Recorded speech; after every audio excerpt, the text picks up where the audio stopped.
एक बार एक लोमड़ी बहुत बीमार हो गई। वो इतनी कमजोर हो गई कि सही से चल भी नहीं पा रही थी। अब धीमे धीमे कई दिन बीत गए और वह लगातार और बीमार होती जा रही थी।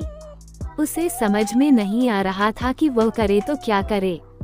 ये बात जब दूसरे जंगल में रहने वाले उसके भाई लोमड़ सिंह को पता चली तो वह भाग के लोमड़ी के पास पहुंच गया।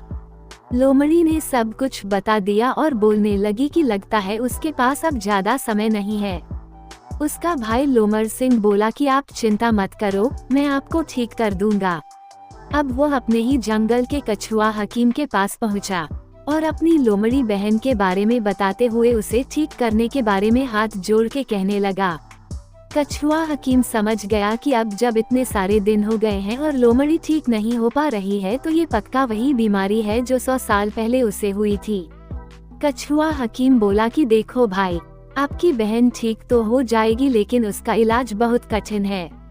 लोमड़ सिंह बोला, आप सिर्फ इलाज बताओ, बाकी सब कुछ मुझ पर छोड़ दो।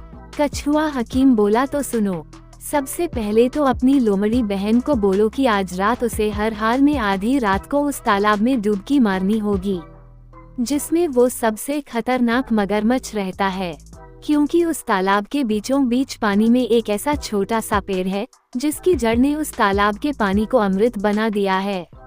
इसलिए सबसे पहले तो लोमड़ी बहन को उसमें स्नान करके तुरंत उसी जंगल की पहाड़ी की सबसे ऊंची चोटी में चढ़कर सूरज की सबसे पहली रोशनी से अपने बदन को सेंकना होगा।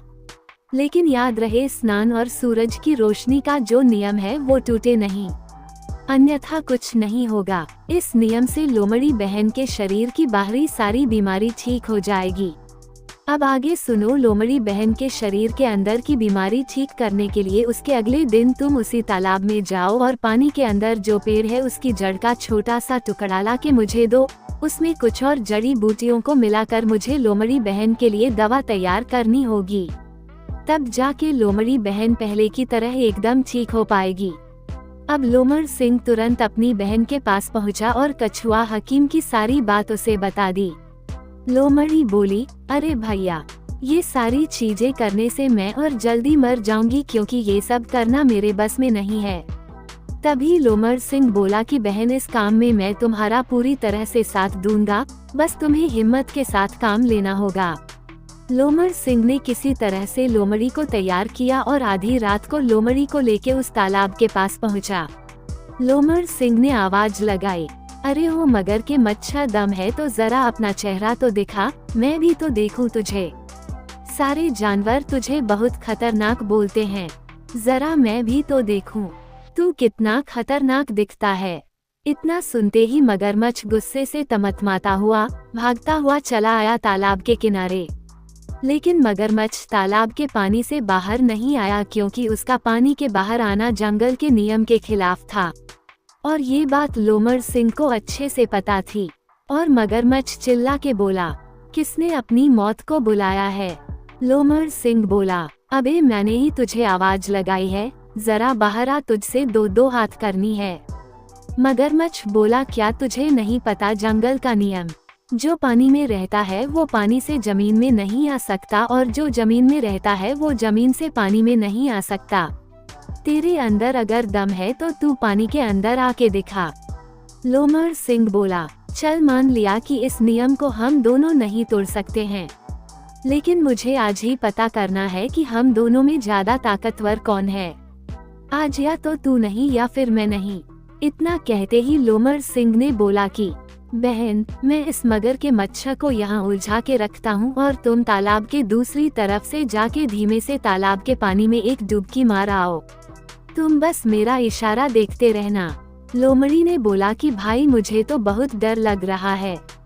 आप सीधे सीधे मगरमच्छ को उसी के घर में धमका रहे हो। अगर कहीं उसने हम दोनों को पकड़ लिया तो बिना भूख के भी वो हम दोनों को एक साथ निगल जाएगा। लोमड़ सिंह बोला, आप चिंता न करे, नहीं जैसा कहता हूँ कि ऐसा करो बस। लोमड़ी ने फिर वही किया और धीमे से वह तालाब के दूसरे किनारे पे पहुंच गई और लोमड़ सिंह के इशारे का इंतजार करने लगी। जब लोमड़ सिंह ने देख लिया कि उसकी बहन लोमड़ी पानी में डुबकी लगाने के लिए बिल्कुल तैयार है, तो लोमड़ सिंह ने अपने एक हाथ से मगरमच्छ के सिर पर डंडे से जोर से मार दिया और साथ ही साथ दूसरे हाथ से अपनी बहन लोमड़ी को पानी में डुबकी लगाने का इशारा भी कर दिया। उसके अगले ही पल उसने अपना पूरा शरीर भागने के लिए इतनी तेज मोड़ा कि मगरमच्छ उसे पकड़ना तो दूर उसे देख भी नहीं पाया। पहले तो मगरमच्छ को कुछ समझ में ही नहीं आया, क्योंकि डंडे के वार से उसका सिर चकरा गया और जैसे ही वह संभला तो लोमड़ सिंह गायब हो गया।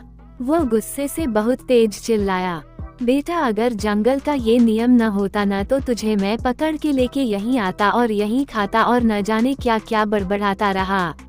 उधर लोमड़ी को इशारा मिलते ही लोमड़ी ने डंडे की आवाज के साथ धीमे से पानी में डुबकी लगाई ताकि मगरमच्छ को उसकी डुबकी की आवाज ही न सुनाई दे, और धीमे से वह लोमड़ी डुबकी लगा के रेंगते हुए दूसरे किनारे से भाग निकली।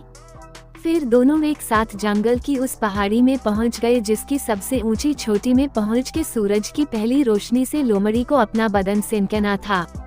अब थोड़ी ही देर में सुबह होने वाली थी। लोमड़ सिंह समझ गया कि अगर ऐसे पहाड़ी में चढ़ना शुरू किया तो समय पे नहीं पहुंच पाऊंगा अपनी बहन को लेके। अब उसने उसी पहाड़ी में रह रही बाज से गुजारिश की कि वो उसकी बहन को अपने भारी भरकम शरीर और पंखों से उसकी बहन को पकड़ के उड़ जाए और उस पहाड़ी की सबसे ऊंची चोटी में समय से पहुंचा के सूरज की रोशनी दिखा दे। बाज बोली, यार ये सब मैं नहीं करने वाली, मुझे सोने दो। फिर लोमड़ सिंह ने कहा कि देखो मेरा दिमाग मत करो, मैं अभी अभी मगर के मच्छर को सबक सिखा के आया हूँ। ये डंडा देखो और डंडे में लगा खून देखो। जैसे ही बाज ने वो डंडा देखा वो बोली, अरे मैं तो मजाक कर रही थी, ये सब कहने की कोई जरूरत नहीं है। लोमड़ी बहन भी तो मेरी ही बहन है, न जाने कितनी बार हम दोनों ने शिकार को बांट के खाया है। आज जब बहन को जरूरत है तो मैं जरूर इनके काम आऊंगी। इतना कह के उसने तुरंत लोमड़ी बहन की पूंछ पकड़ी और लेके उड़ गई पहाड़ी के ऊपर और समय से पहुंच गई। फिर लोमड़ी ने सूरज की पहली रोशनी से अपना पूरा बदन अच्छे से सेंका और उसके बाद वैसे ही पूंछ पकड़ के लोमड़ी को नीचे जंगल में छोड़ दिया। अब लोमड़ी पहले से कुछ अच्छा महसूस कर रही थी, लेकिन लोमड़ ने सोचा अब जाके आधा काम हुआ है, अब फिर वहीं घायल मगर के मच्छर के तालाब में जाना होगा, जो कि पहले से कहीं खतरनाक हो गया है। लेकिन अगर मुझे अपनी बहन की जान बचानी है तो मुझे ये करना ही होगा। इसके बाद वह एक बार फिर तालाब पहुंचा और जोर जोर से रोने लगा। मगरमच्छ भाग के आ गया और सोचने लगा कि ये पिछली बार धमकी देते हुए आया था और डंडा मार के भाग गया था, इस बार रोते हुए आया है, इस बार ये पता नहीं क्या करके जाएगा। मगरमच्छ अंदर ही अंदर थोड़ा डरा हुआ सा बाहर आया और गुर्राते हुए बोला, तू फिर आ गया, अब मैं तुझे नहीं छोड़ूंगा, भाड़ में गया जंगल का नियम। फिर लोमड़ बोला, मगर के मच्छर भाई, कल जो कुछ भी हुआ वो तो मैंने किसी के कहने पे किया था, क्योंकि कोई मेरी बहन की जान के पीछे हाथ धो के पड़ा है और उसने मुझे धमकी दी थी कि अगर मैंने आपके साथ ये सब नहीं किया तो वो मेरी बहन को मार देगा।